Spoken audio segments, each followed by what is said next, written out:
आज धेरै पछि यो भिडियोमा बोल्ने खासै बानी थिएन, बोल्न मन लाग्यो। नेकपा एमाले विकासदेखि नै अध्ययन गरेको एउटा चाहिँ सिकारु कार्यकर्ता थिएँ कुनै बेलामा। नेकपा एमालेको बारेमा मैले त्यति बुझेको त छैन।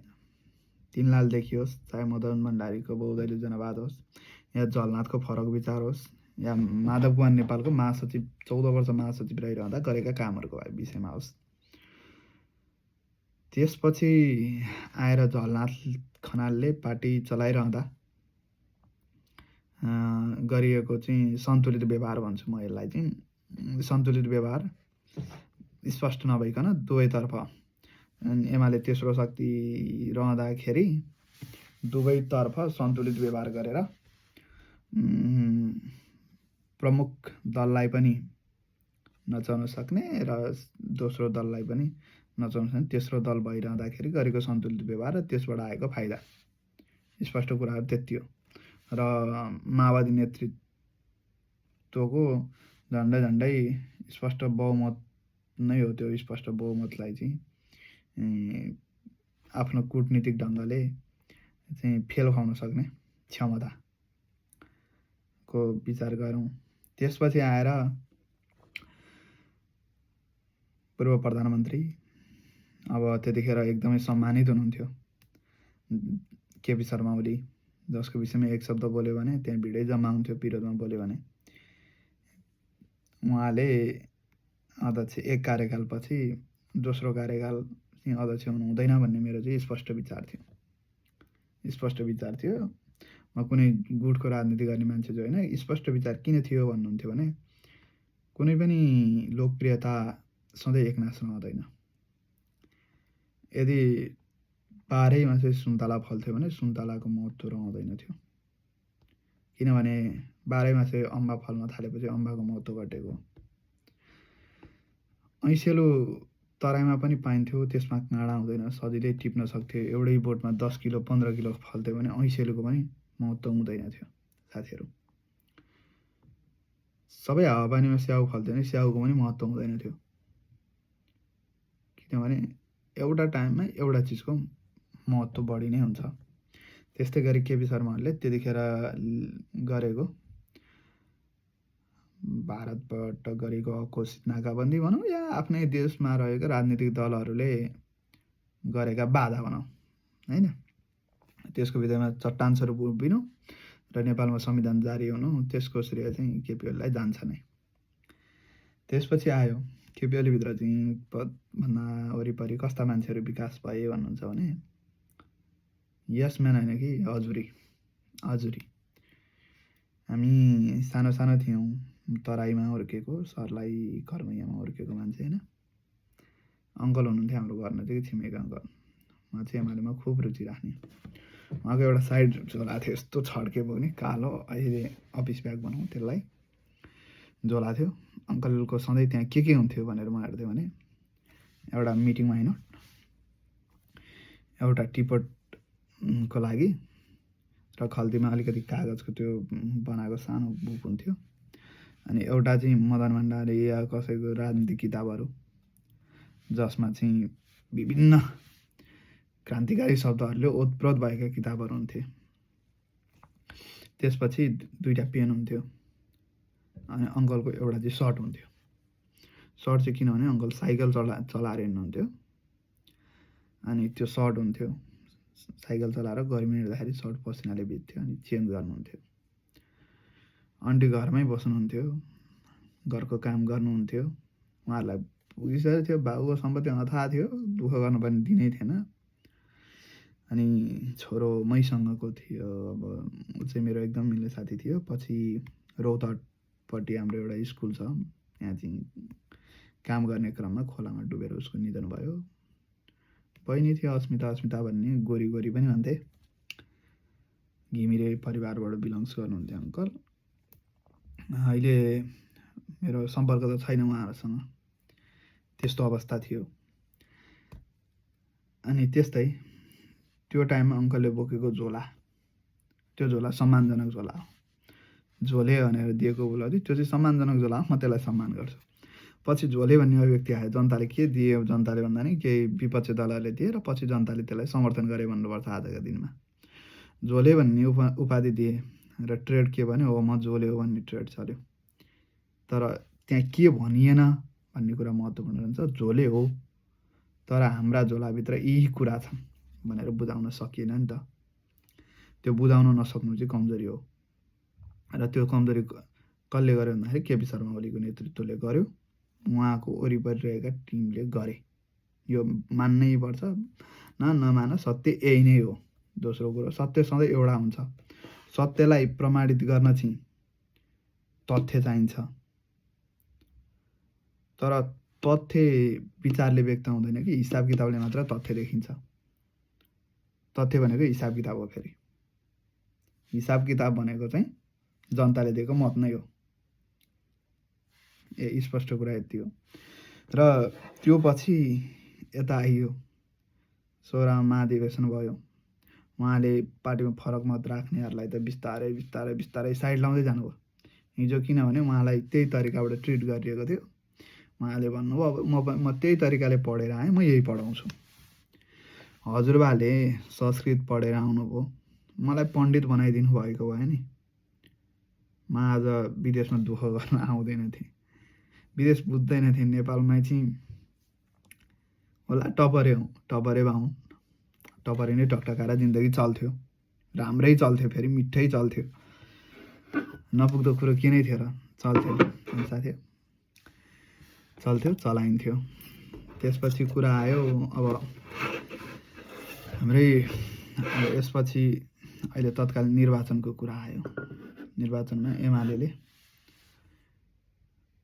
म त 2 दिनसम्म बेहोसै हुन्थ्यो भने कसले भनेको सुन्छु। केपी शर्मा ओली त्यत्तिकै बेहोस हुने मान्छे होइन। उहाँले 0 लेभलदेखि दुःख गरेर आउनुभएको हो। 0मै पुग्न उहाँलाई कुनै पनि समस्या थिएन र त्यति धेरै आत्तिने खाले मान्छे भएको भए त्यति धेरै दुःख पनि गर्न सक्नु हुँदैन थियो। उहाँको एमालेभित्र उहाँलाई चाहिँ पारेको कुनामा कति वर्ष बसेर चाहिँ कस्तो टाइममा अध्यक्ष हुनुभएको उहाँ थाहा छ?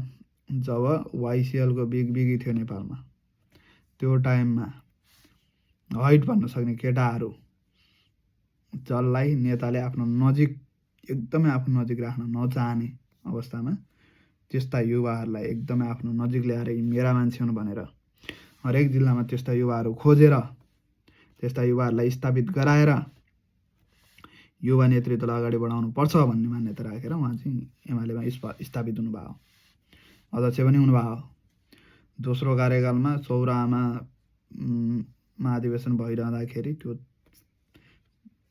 नानघाटबाट सौरा पुग्नको लागि कति प्रतिनिधिहरू त हराए भन्थे। किनभने बाटो नबुझेर कोही पदमपुर जाने, कोही टाढी भनेर माडी जाने, यस्तो भएको हो नि त। त्यो थियो नि त जनताको क्रेज त। र आजका दिनमा आइरहँदाखेरि नेकपा एमाले गरेको केपी ओलीलाई चाहिँ थुनामुक्त गर्नुपर्छ भनेर गरेको आन्दोलन मेरो विचारमा अहिलेको अवस्थामा त्यो तुइएरै जान्छ। किनभने जनताले अब देशमा आन्दोलनै खोजेको छैन। जनताले आफ्नो म्यान्डेट दिइसक्यो, 5 वर्ष जे गर्ने हो गर भनिदिइसक्यो।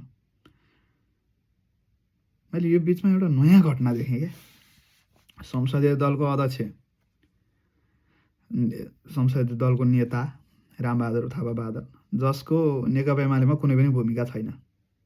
एउटा चाहिँ के भने आदिवासी कोटाबाट समानुपातिकमा नाम राखेर संसद हुने भएको उहाँको भूमिका केही पनि छैन।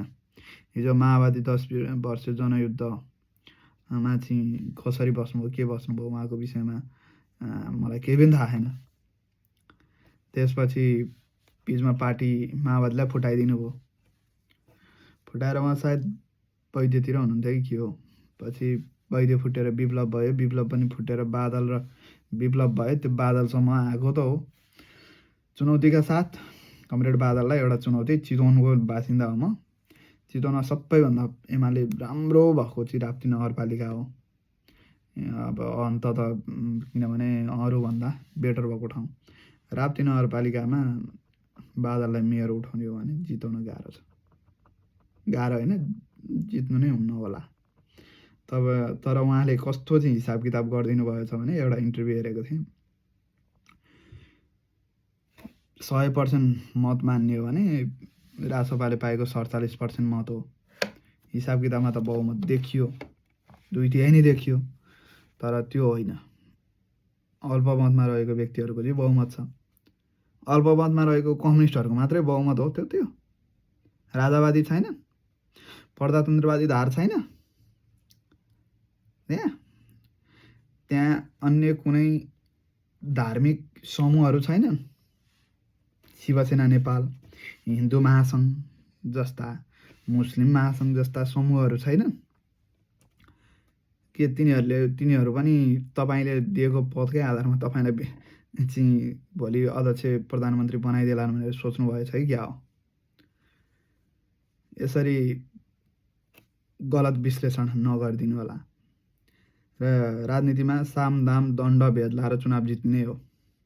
हिजो कुनै बेला नेकपा एमालेलाई चाहिँ एनजिओ आइएनजिओमा सबैभन्दा बढी हाबी हुन सक्ने पार्टीको रूपमा लिन्थ्यो। आज उनीहरू हाबी भए। फरक यति त हो, हिजो समय तपाईँ एमालेको थियो, माओवादीको थियो, जोडिनु भयो, 2/3 लिएर आउनुभयो, आफैले विघटन गर्नुभयो, सिद्धियो होइन, विघटन गर्नुभयो, आफै फुटेर सकिनु भयो। त्यसमा उनीहरूले कति खेल्न त पाउनु पऱ्यो नि, किनभने लडाएरै त्यो ठाउँमा पुग्ने रहेछ। तर यस्ता गलत व्याख्याहरू नगरिदिनु होला। अर्को कुरो, संसदमा तपाईँले बोल्नुभयो एल्गोरिदम, टिओबी के नेपाली काङ्ग्रेसभित्र चाहिँ कुनै पनि समूह छैन होला त? एमालेभित्र कुनै पनि समूह छैन होला त?